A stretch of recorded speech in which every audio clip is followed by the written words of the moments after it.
Hello, adventurers, and welcome to the recap for Session 5 for Legend of Kelamentura. This session was an interesting one it was a bit of an interesting one because, unfortunately, our bard, Mr. Neb, had to leave the party. That player, Thomas, he's moving house, new job, so he's far too busy at the moment to play, so he's had to step down for the moment. So, unfortunately, we did lose our bard. However, this week we gained two new players, which is nice, and hopefully we have another new player joining us next session, which should be in a couple of weeks, I hope.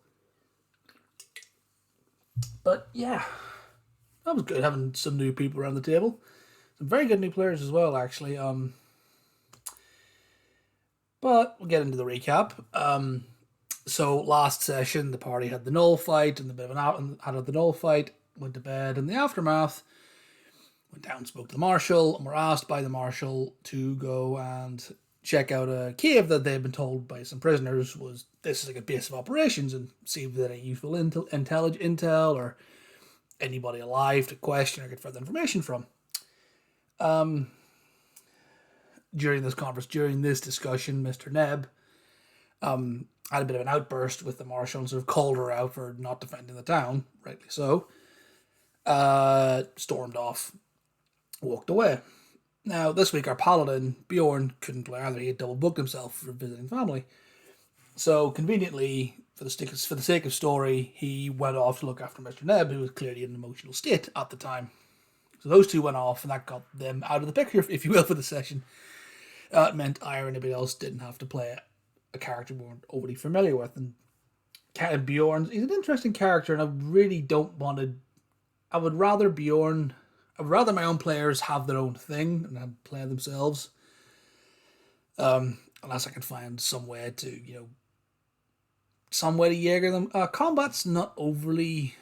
I don't mind a player Jaegering someone in combat, because to me, combat is just one of my abilities. Look at the actions. Okay, I'm going to cast this spell. I'm going to hit this monster. I'm going to do da-da-da-da-da. It's familiarizing yourself with the character's actions.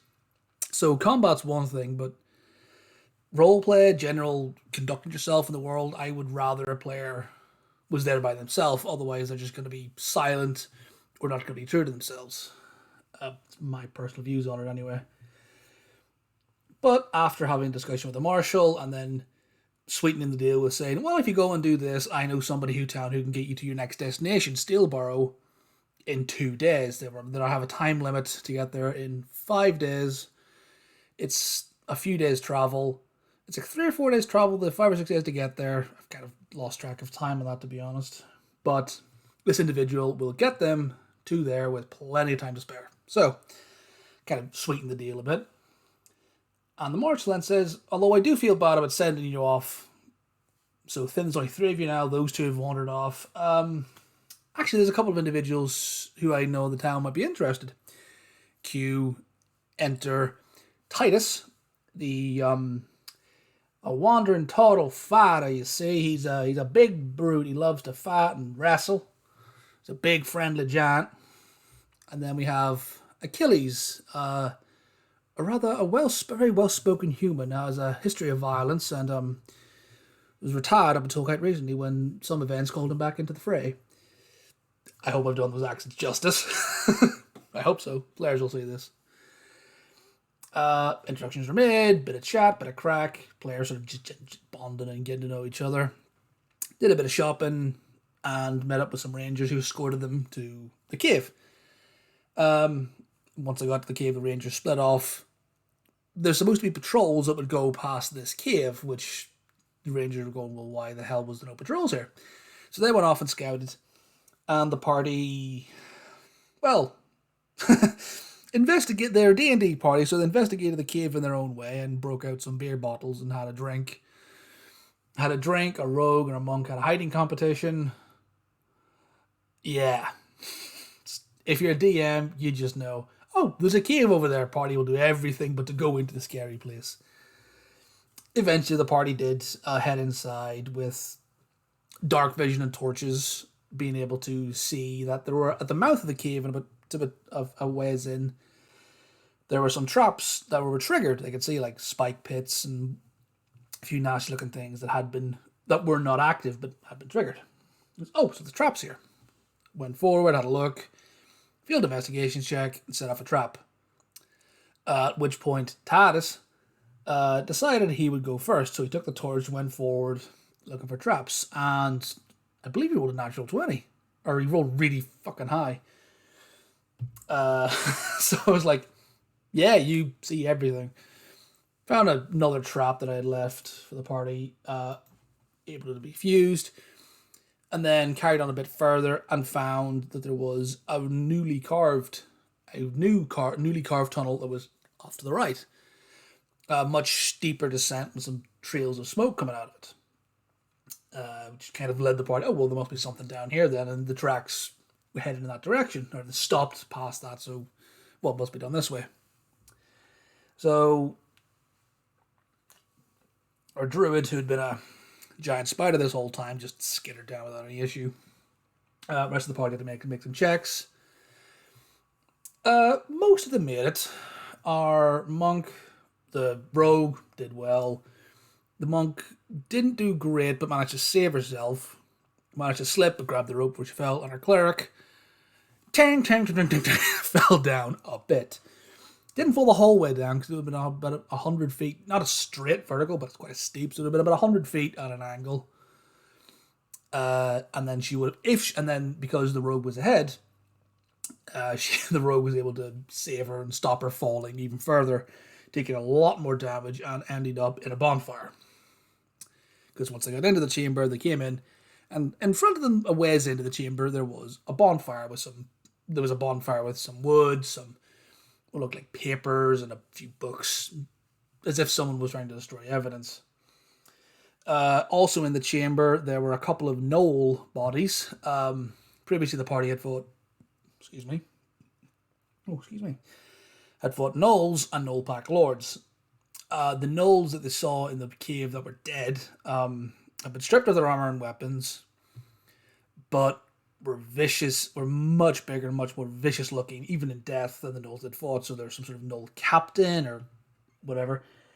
And then at the rear of the cave, there was an altar. So the 4 gnolls, so the bonfire, a couple of gnoll bodies, an altar, and behind that was a cage. And in the cage was a man who turned out to be a sergeant of the watch in the town, Brewstock, who, from some questioning, some general just intuition and some subtle questioning, and some questioning, reading some papers, and the Rangers' help from outside, that he was complicit in the attack. He had diverted patrols, he'd been paid off or bribed in some way, but he was in a way responsible, and it had been held captive during the attack, so he couldn't turn cold feet and war in the town. But the party had a look around. Our cleric was able to salvage some documentation, some letters, some documents, and a book from the bonfire. Able to repair them, douse them, put out the flames, and these turned out to be some good evidence against the sergeant of the watch in the cave and the various gnoll tribes that coexisted in the council at various parts of Mentura, that they had plotted against the council for this attack and basically proved their guilt. So that was that. And then our druid popped a detect magic spell and found a bag of holding. And with the help of, again, Titus, who rolled an Arcana check, rolled a natural 20 again. I don't know why they were just rolling natural 20s. Thankfully, it wasn't combat, because I think my monsters wouldn't like that. I do crunchy crits on my campaign. Rolled a natural 20, went, oh, that's a bag of holding. I know what that does. Was able to take everything out of the bag of holding, and it was a loot drop. It was a loot drop and a half. A couple of bars of gold, a couple of platinum ingots, and I think about 9 magical items, several magical items, enough for the party to take their pick. Bit of a loot drop for the party. Nice little, here you go, here's some powerful items, see what you make of them.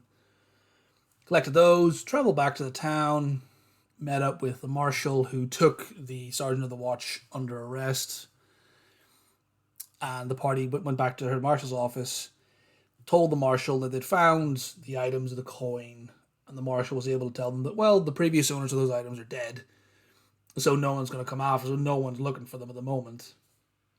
And also told them about the money, the gold bars, and the platinum that they'd found.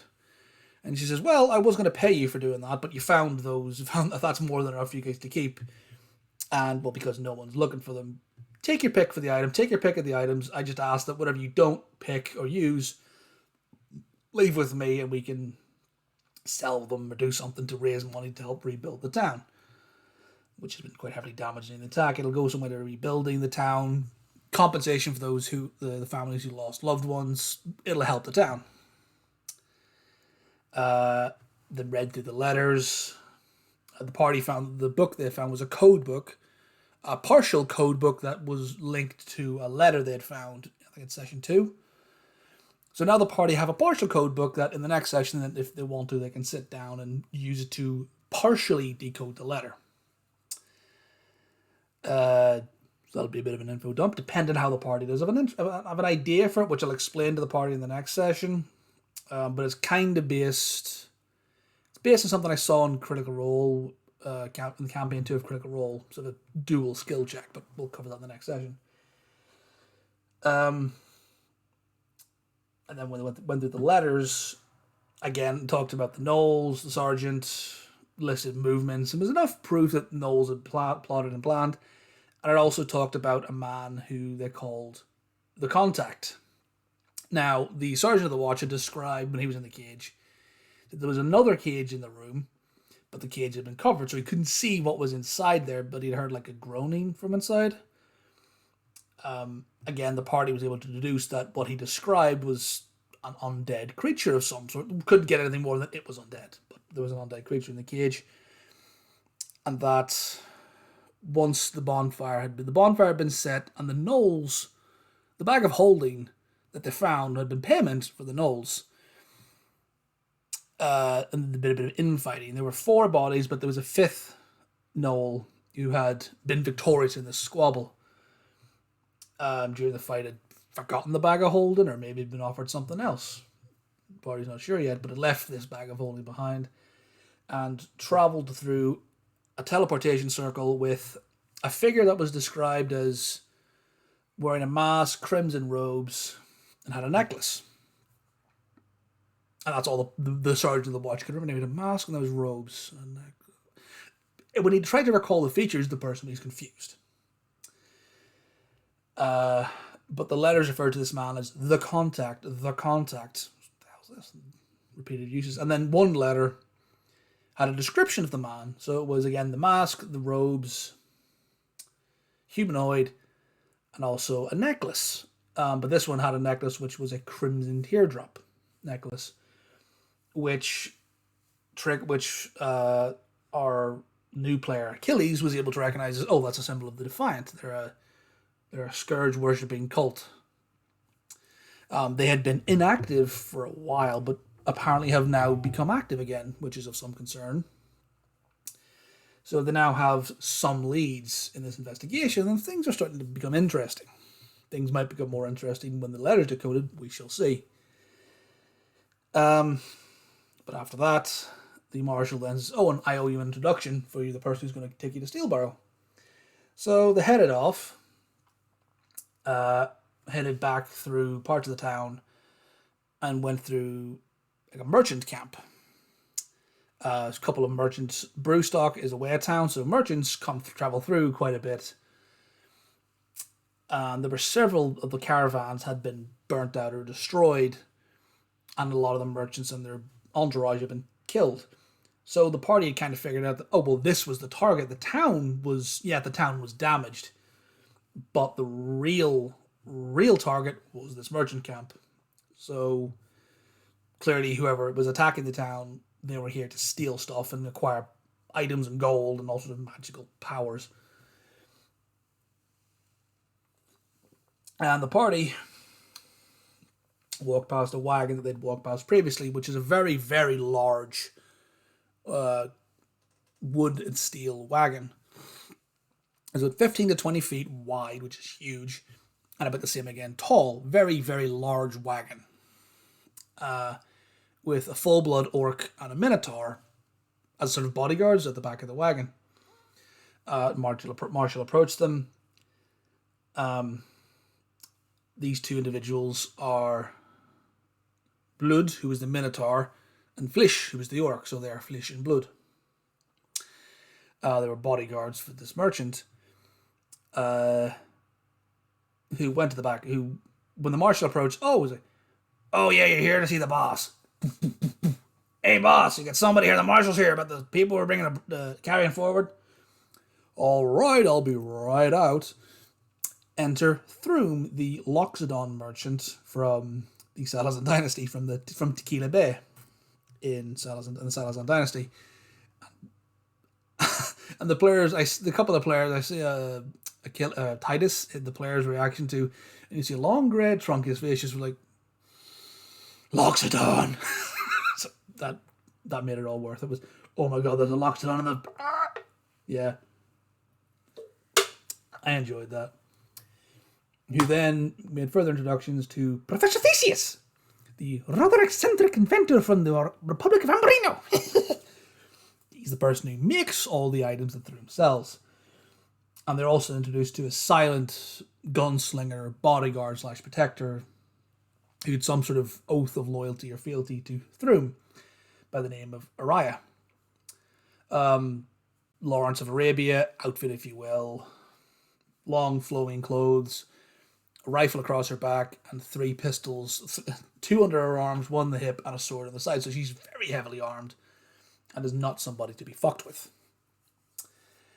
But those introductions were made, and at that point we brought the session to a close because things kind of wrapped up quite nicely. So hopefully next session we'll have Bjorn back. We'll have the farewell to Mr. Neb. He did leave me some instructions in a note, so hopefully we'll get through all that and get it covered, give him a decent farewell within the campaign. And hopefully we get our 3rd new player. Hopefully, if he doesn't show up, he doesn't show up, but he'll show up at some point. If he wants to play, he wants to play, and there's always a space at my table for him, so we shall see. But I believe that's everything, so hope you enjoyed that adventure. So until next time, see ya.